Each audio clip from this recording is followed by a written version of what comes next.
Hello and welcome to another video. Not a video I was planning to make today. The funny thing is I have a bunch of fun videos planned that I want to work on, and it seems like every time I want to work on one of these videos, some major shit happens that I have to comment on.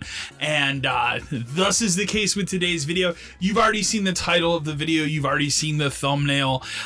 We might be looking at what is known as the end of the Xbox brand, at least as we know it. Again, we don't have all the information, we don't have all the facts, but let me just preface this first by saying the last couple weeks there's been some rumors going around that some high-profile games would be going multi-platform, that were exclusive to Microsoft's platform, such as Sea of Thieves and Hi-Fi Rush. And then we started getting some trickles that like maybe other games were going to come to the platform. And over this past weekend, it exploded with rumors from everything from Starfield being a possibility, the up-and-coming Indiana Jones being a possibility. Hell, today I saw people saying that existing pillars of the Xbox ecosystem such as Halo and the Gears of War franchises could come to other platforms as well. Like it's gotten really out of hand in the last 24 hours to the point that now Microsoft has officially commented on it, which I'm gonna just go ahead and show right here. So what does this mean? Xbox will reveal more about our vision for the future in a business update next week. With questions swirling around the future of Xbox, platform exclusivity, and more, Microsoft Gaming CEO Phil Spencer said on Monday that more will be revealed in a business update event to be held sometime next week. We're listening and we hear you, Spencer wrote on Twitter. We've been planning a business update for next week where we look to share more details about our vision for the future of Xbox. Stay tuned. Basically, I mean, the rest of the article goes through what he's talking about here, but that is the official word, is that next week we're going to be getting a event, I guess, of some sort. In fact, I didn't even realize until I read this article again now that he did actually say the words event. So there will be an event next week at some point. Alas, this has sent the Xbox community in a literal meltdown. I would say it's as bad right now if you go to, say, the Xbox Series X subreddit as it was a decade ago when the Xbox One was announced. This is very damning, and a lot of people are really fucking pissed that it seems like Microsoft might be throwing in the towel with councils and everything and just becoming a major publisher. They'd arguably be the biggest publisher in the world now that they own Activision and Blizzard, outside of Tencent, which obviously, of course, Tencent's going to be the biggest one, but they would be the second largest. And it's crazy to think about.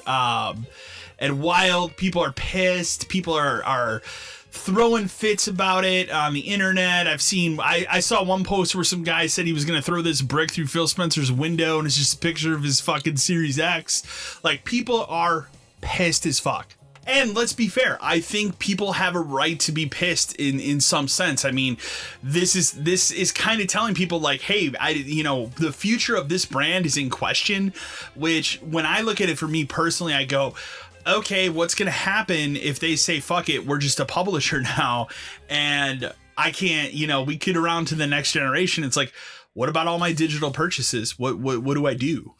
I've been in this specific ecosystem for 20 years now. This year it'll be 20 years since I've been pretty much a primary Xbox user. Like, yes, I do own a PlayStation. Yes, I do have a pretty decent library of digital stuff as well as physical. I actually have a larger physical PlayStation library, especially PS4 and Ps5, than I do Xbox One and Series X. If you count 360, no. I have a massive 360 collection, but that's besides the point. Like, that's the place that I've grown accustomed to playing. And so this has thrown the entire Xbox community, the entire video game community, honestly, is just baffled at this, especially coming off of a couple weeks ago, all the goodwill we had from Microsoft when they had their developer direct. They showed off Indiana Jones for the first time, and it's like, wow, we're doing it. Like, 2024 might actually be the year that we see them recover somewhat to then get to this, which, like, this is one of the lowest. This is arguably the lowest they've been, I think, brand-wise, with all this going around since the Xbox One reveal in 2013. It's that bad. People are that pissed. And again, rightfully so. Like, the future of the brand, you question, like, what was the point? What was the point in me buying a Series X this generation if you're just going to throw in the towel and say, fuck it? Like, we're just going to be a third party publisher now. Hey, you can play our games on PlayStation. So again, that's where the anger part of it comes out. Let's be a little more critical and think about it a little bit more than just jump to conclusions that we don't have yet, because I don't know the plan. You don't know the plan. Nobody but Microsoft knows what they're doing when it comes to the plan. So let's talk about that aspect of it. What could they actually be doing? And what are my predictions? What do I think they're going to do in the future going forward here? What is the option? So first and foremost, I don't think they're throwing the towel in completely. I never have thought that, but if you go back and you watch the language, the way Phil Spencer has talked since like 2018, 2019, Xbox has not been about a console, like the traditional console brand, right? It's been a service. He always refers to Game Pass as the console because, let's be honest, Game Pass is the console now. And again, if Sony came knocking on Microsoft's door today and said, hey, we'll put Game Pass on PlayStation, do you think Microsoft would question that? No, they would do it in a heartbeat because, again, they want their platform in as many places as possible because they're transitioning from being a hardware manufacturer and a service to just being a service. And that's been the case since Xbox Game Pass launched. Like, the writing was on the wall when that happened. And that's fine. Like, in some sense, that it's fine. It's not going to, I don't think it's going to be a Sega situation. The other thing that's weird, like everything I've personally heard is terms of what will go multi-platform is that these games like Indy, for example, let's see, well, I'll use Indiana Jones as an example. Indiana Jones is pretty much guaranteed a planned launch of holiday 2024, but it would not launch day and date on the PlayStation. Their plan is to do that a year later and start putting a year on these games so that, hey, you know what? Indiana Jones will come to PlayStation, and that's fine. But if you want to play it first and you want to play it best, and they'll use the term best because they'll use whatever corporate lingo, they'll say play it day one on Game Pass on whatever device you have. Be it, an Xbox console, your PC, if you're streaming it, whatever. This is their strategy. Okay. I've warned people for a while. We've talked about it at length many, many times on podcast 572. This is the strategy going forward, is that they are transitioning into a service. They're not going to stay in the console game. And, from everything that leaked and everything we know, I wouldn't be surprised if we get to 2028 and their plan for a quote unquote new console is a streaming device. It's a USB stick like a Roku that you throw in your TV and it just streams the games, because that's the direction that they're heading and have been heading for a while. I also think with this quote unquote future of the business is where they're going to announce that they're going all digital. I think they're going to be the first company of any of these big entities, PlayStation, Nintendo. They're going to be the first ones that come out and say, hey, guess what, guys? It's over. Like, physical media is dead. We're not producing physical Xbox games anymore. If you want to play our games, you can either buy them digitally or you can get Game Pass. And I think this is the time where they're going to make that known. We already know that in the fall, there's going to be an all digital Series X, and that's going to phase out the physical, with a physical drive Series X system that currently exists. And I've said before, I feel like I'm, repeating myself 100 times here, but I've said before, if you want to get in on a Series X and you want that disc drive and you have physical games you want to play, now has never been a better time to buy a Series X, because that system that's coming out this fall is just a digital version. And we already know that from the leaked documents. It's a digital version of the pre-existing hardware. It's not updating anything. I mean, it has a little bit better of a Wi-Fi card. That's it. So if you care about your current physical media, then for the Xbox, it's time to buy a Series X, especially where a lot of places right now you can get one for like $350, and that's not a bad deal. So, but then you have to ask yourself, like, what's the point? If we know that they're going all digital, what's the, why would I go out and buy an Xbox if they're just going to put all their shit on PlayStation? And again, I think this is part of their strategy, is building this Xbox, building Game Pass as their predominant service, their platform, to say, hey, we'll have these great exclusive games day one on this platform. But if you want to play it on your PlayStation, you're going to have to wait a little bit.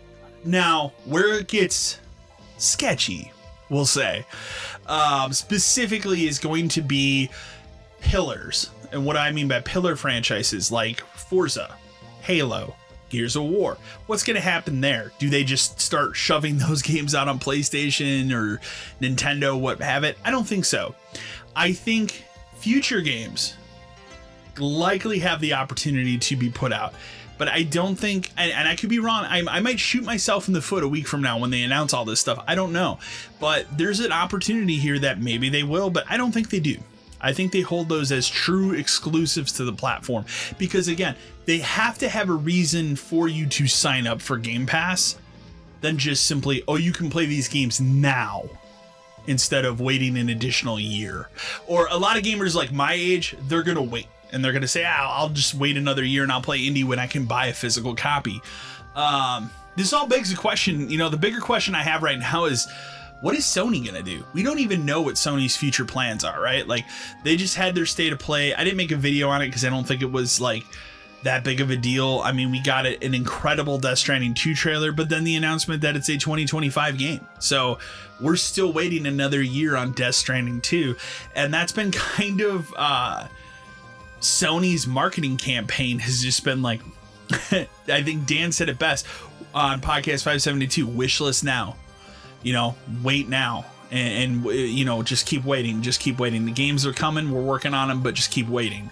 This whole generation, like, and I've said before, and unfortunately, this is a very pessimistic video, and I apologize, but like, this generation's been a wash, kind of. Like, yeah, there's been some great games, some good games came out last year, but like, it's 2024. What do we really have to show for this console generation?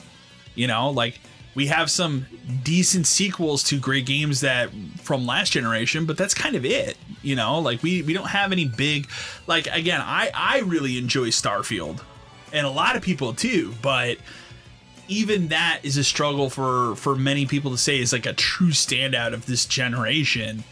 So you're left with like, well, what's next? Like for me, and I'll say this straight up, like I made this decision at the beginning of this year, which is already before any of this stuff even was coming out. I kind of sat down and waited and said, why am I still buying physical Xbox games? Other than the collector in me likes to look at the box on the shelf. Why am I doing it? When I know that the next system coming out in 2028 or whatever is going to be digital only. It's not going to let me play these discs. Why am I still doing it? And so I made this conscious decision of going forward, starting this year, anything I want to play on Xbox is going to be a digital purchase, because at least I know I can carry that forward on whatever the device is in the future, be it maybe it is a streaming stick, or maybe, I don't know, but whatever it is, at least I have access to it. Yes, I do have a very large, I think I have like 600 to 700 digital Xbox games when it's all said and done.